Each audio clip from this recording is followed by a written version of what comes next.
Thank you so much for watching and commenting on my last video about Switzerland. As a super small channel, I honestly did not expect such a response. I appreciate the active commentary section. I read pretty much all of them. I heard you. Nothing is truly black or white.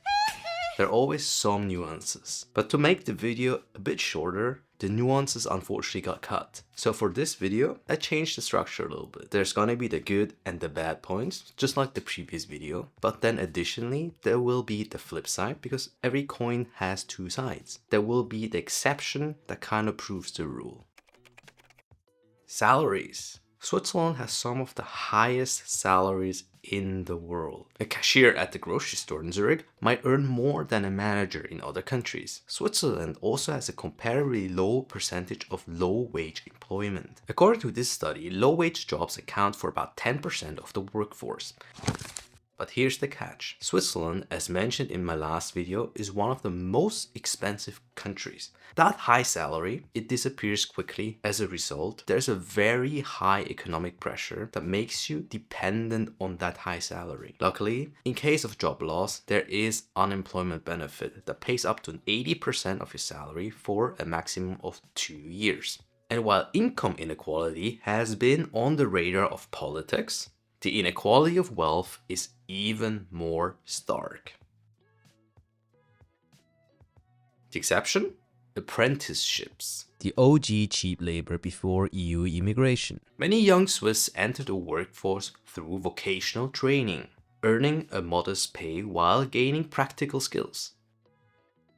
Could maybe possibly be a little bit improved, perhaps? Switzerland is famous for its neutrality and equality. The Swiss are expert cherry pickers, or in German it would be raisin pickers. They pick and choose what works for them, whether it's staying out of the EU while enjoying its economic benefits, or having cantons with wildly different tax policies. Some cantons are tax havens, attracting the rich, while others struggle to fund public services. Cherry picking creates inconsistencies and added complexities. 26 cantons means 26 tax regimes. Being part of the EU market entails 20 bilateral contracts and over hundreds of treaties that took years and years to negotiate. But here's the other side of the coin. Cherry picking might seem selfish, but it is also a survival skill, especially for a small country. Take their relationship to the EU again. By choosing bilateral agreements instead of a full membership, they get access to the economic market without giving up a lot of sovereignty. And that strong federal system, it lets cantons tailor policies to local needs, creating adaptability and even a little bit of competition. Here's where the Swiss break their cherry-picking habits. Humanitarian efforts. Switzerland has a tradition of being involved in global aid, hosting the International Red Cross. It doesn't matter if the conflict is in Africa, the Middle East, or Europe. They are there offering help. Direct democracy. Switzerland's direct democracy is legendary. Some even call it the only true democratic system.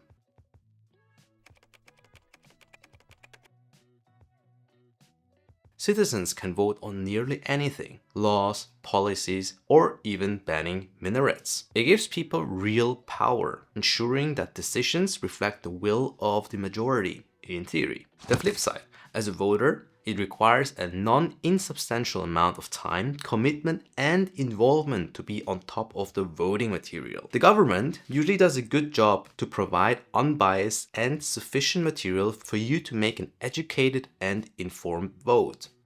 It contains like the short summary, the detailed description, the arguments of the people who started this referendum, the opinion of the government body as well as the parliament, and the recommendation.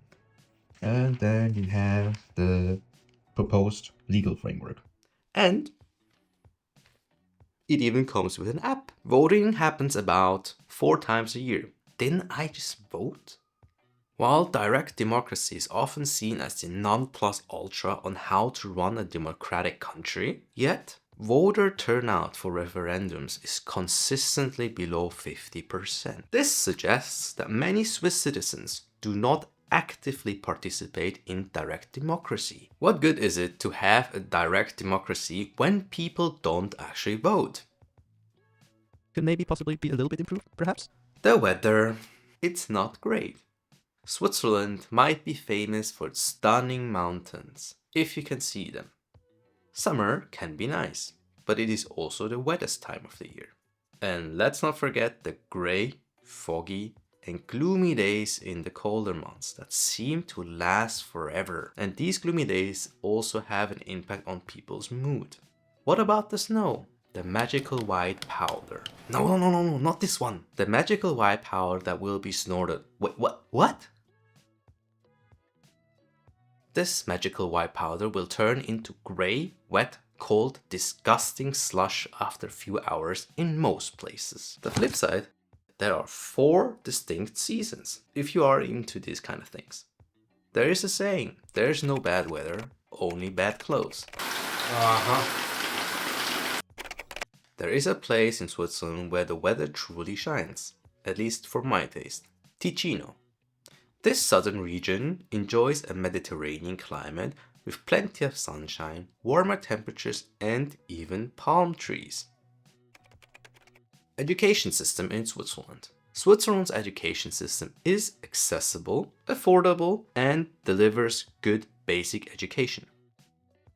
Swiss students can choose between the academic or the vocational track. Both can lead to well-paying jobs. This dual system ensures that everyone from future scientists to skilled tradespeople finds their path. And unlike most stuff in Switzerland, education is actually affordable thanks to taxpayer money. Public schools are good and some universities are even world-class. And it is rare for students to graduate with a shit ton of debt. The flip side. One of the downsides of the system is you kinda have to decide quite early on whether this is the type of apprenticeship at the age of 15-16 or the university degree you want to pursue at the age of 18-19. The exception. Education is accessible but not equal. Children from rich areas are overly represented at universities. To be fair, this is not unique to Switzerland. Could maybe possibly be a little bit improved, perhaps? Opening hours be annoying. Shopping in Switzerland feels like a race against time if you work a 9 to 5. Many stores close by 6 or 7 p.m. latest during weekdays. To be fair, larger cities are not too bad. And on Sundays? Forget about it. Everything is shut. It is quite inconvenient and not very customer friendly. And let's not even talk about banks, postal offices or government institutions. Most of them even close during lunch hours. But there's a reason for these strict hours. Switzerland values work-life balance. In my opinion, the balance is a bit skewed towards work, but it's a cultural choice that prioritizes quality of life over 24/7 convenience. Plus, it forces you to plan ahead, a skill the Swiss seem to have mastered. One exception to this rule, train station shops. Many of them stay open late or even on Sundays. They are offering a lifeline for people who don't have their lives together. And usually on Sundays, these shops are packed. They prove that even in Switzerland, convenience isn't entirely off the table. It also shows that not all Swiss are good at or want to plan ahead. Thank you for watching. Live a life you don't want to vacation from. See you next time.